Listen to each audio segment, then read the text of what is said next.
آپ دیکھتے ہیں کہ مسائل جو کہ تو رہتے ہیں 5-5 سال گزر جاتے ہیں, منتخب ہونے والے اپنا چہرہ نہیں دکھاتے. ہم لوگوں میں جاتے ہیں, ہم لوگوں سے بات کرتے ہیں, ہم نے جب بھی لوگوں سے بات کی ان کا یہی شکوہ گلا ہوتا ہے کہ دیکھیں جو آتا ہے ہمارے پاس اس وقت آ کر تو بڑے سہانے خواب دکھاتا ہے, ہمیں کہتا ہے جناب میں آپ کے مسائل حل کر دوں گا, لیکن بعد میں ہوتا یہ ہے کہ وہ 5 سال تک نظر نہیں آتا. یعنی آپ یہ کہہ رہے ہیں محمد صدیق کہ جو عوامی نمائندے ہوتے ہیں یا ایٹ لیسٹ نمائندہ ہونے کا دعویٰ کرتے ہیں وہ عوام سے نہیں ہوتے, اور یہی ہے کہ جب وہ منتخب ہو جاتے ہیں تو وہ عوام میں واپس نہیں آتے اور ان کے مسائل حل نہیں کرتے. آپ ہمارے ساتھ موجود رہیے. سینئر تجزیہ کار اور صحافی سید محمد خالد بھی ہمارے ساتھ موجود ہیں. خالد صاحب, آپ سے یہ جاننا چاہیں گے کہ 2011 NA جو حلقہ ہے سندھ کی سیاست کا, اس پہ اگر عمومی طور پر دیکھیں تو وڈیروں اور سرداروں کے گرد اس کی سیاست گھومتی ہے. آپ کیا سمجھتے ہیں کہ آنے والے الیکشن سے اس طرز عمل میں کوئی تبدیلی آئے گی؟ یعنی جو وڈیرانہ سسٹم ہے یا جاگیردارانہ سسٹم ہے اس سے ہٹ کے بھی کچھ ہو سکتا ہے یہاں پہ؟ گراؤنڈ ریئلٹیز ہماری یہ ہیں کہ اس وقت بھی ہمارا جو ووٹر ہے, عام ووٹر خاص طور پہ دیہی علاقوں کا, وہ وڈیروں اور جو جاگیردار ہیں ان کے زیر اثر ہے, اور بہت جلد یہ اس پر ہم قابو نہیں پا سکتے.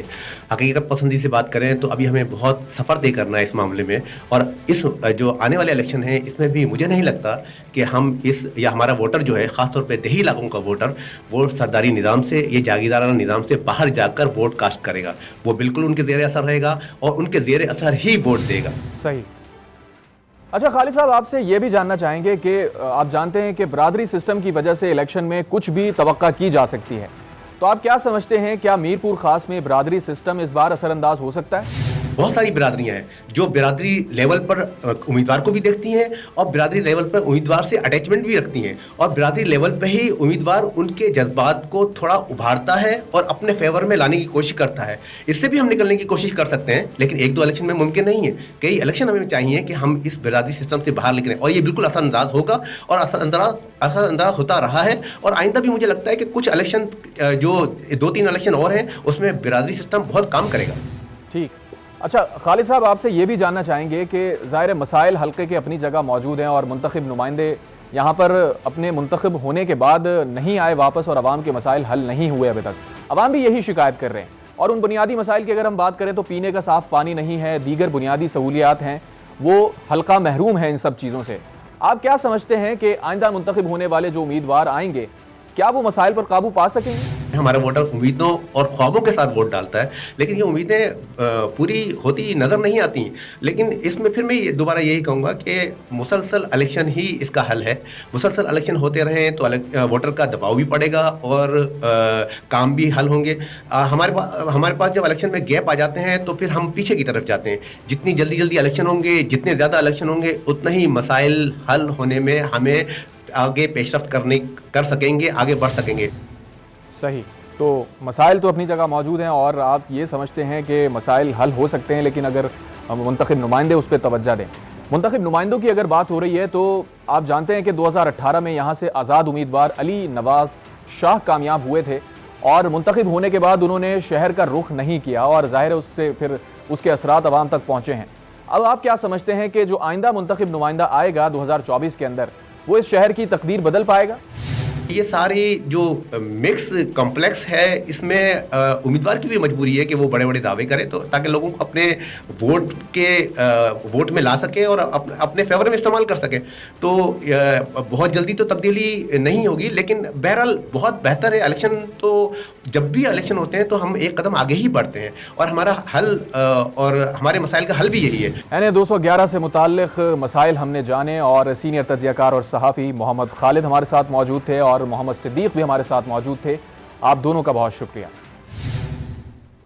اور ناظرین, پروگرام کے پہلے حصے میں ہم نے بات کی NA 211 میرپور خاص کی. بریک کے بعد جب واپس آئیں گے تو بات کریں گے NA 263 کوئٹہ کی. Stay with us.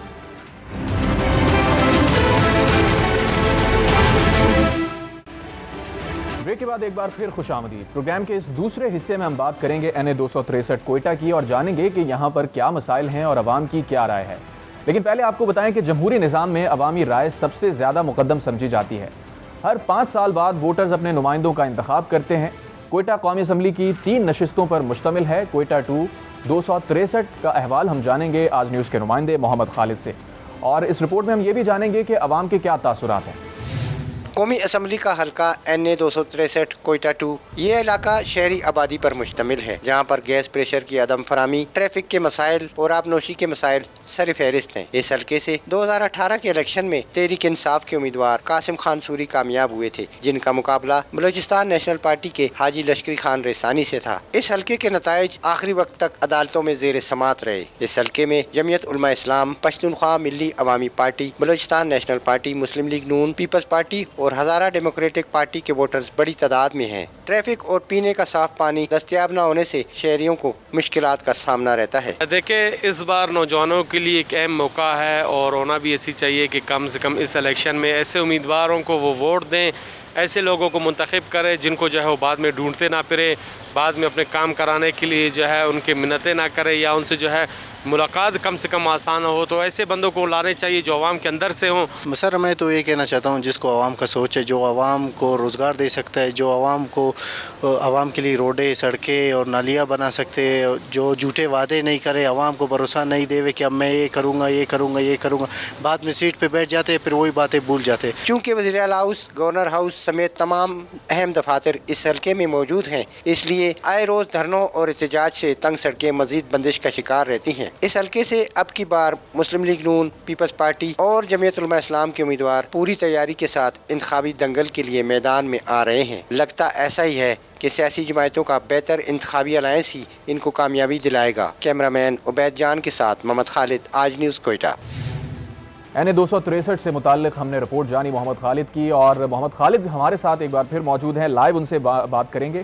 خالد، آپ سے یہ جاننا چاہیں گے کہ NA 263 کوئٹہ 2 کا جو حلقہ ہے وہ یقیناً بہت اہم حلقہ ہے، بڑی سیاسی شخصیات ماضی میں یہاں سے منتخب ہو کر آئی ہیں اسمبلیوں کے اندر، لیکن حلقے کے مسائل کی اگر ہم دیکھیں تو وہاں پر مسائل ویسے کے ویسے ہی ہیں۔ 2018 میں قاسم خان سوری یہاں سے کامیاب ہوئے تھے اور بلوچستان نیشنل پارٹی کے امیدوار کو لشکری ریسانی کو انہوں نے شکست دی تھی، اور اس سے پہلے بھی ہم نے دیکھا کہ یہاں پہ بڑی شخصیات کامیاب ہو کر آتی ہیں، لیکن اس حلقے کے مسائل جوں کے تو رہتے ہیں، کیا وجہ ہے؟ یہ ایسا ہے کہ جو NA 263 کوئٹہ سٹی کا حلقہ ہے، چونکہ یہ شہری علاقوں پر مشتمل ہے اور کوئٹہ کا بلوچستان کا صوبائی دارالحکومت کے سب سے بڑے دفاتر اور اہم تجارتی مراکز اسی حلقے میں ہیں، اس لیے یہاں کے جو مسائل تھے گزشتہ 5 سالوں میں، جن میں خاص طور پر گیس پریشر میں کمی، بجلی کی لوڈ شیڈنگ میں کمی، آبنوشی کے مسائل اور صحت کے جو مسائل تھے ان پہ کوئی توجہ نہیں دی گئی، بلکہ وہ جوں کے تو ہیں۔ اور 5 سال پہلے جو منصوبے شروع کیے گئے تھے سڑکوں کی توسیع کے، وہ اب بھی التوا کا شکار ہے، جن میں خاص طور پر سریاب روڈ، نواب ریسانی روڈ کے جو مسائل ہیں ان کی کشادگی کی وجہ سے وہ جوں کے تو پڑے ہیں، اور یہ علاقے جو اب بھی خندرات کا منظر پیش کر رہے ہیں۔ اچھا خالد، جن مسائل کا آپ نے ذکر کیا ہے اور عوام بھی یہی کہہ رہے ہیں کہ ان میں سب سے بنیادی مسئلہ پانی کا ہے، پینے کے صاف پانی کا ہے، اور پانی دستیاب نہیں ہے، اس وجہ سے یہاں پہ آئے روز احتجاج ہوتے ہیں، اور چونکہ پختہ بڑی سڑکیں نہیں ہیں تو یہاں پر ان احتجاج کی وجہ سے لوگوں کو بھی مسائل کا سامنا کرنا پڑتا ہے۔ تو ایسا کیا ہے کہ پانی کی اتنی زیادہ کمی ہے، اور اگر دیگر علاقوں کو دیکھیں تو وہاں پر پانی دستیاب ہے، کوئٹہ کے اندر پانی کیوں نہیں ہے؟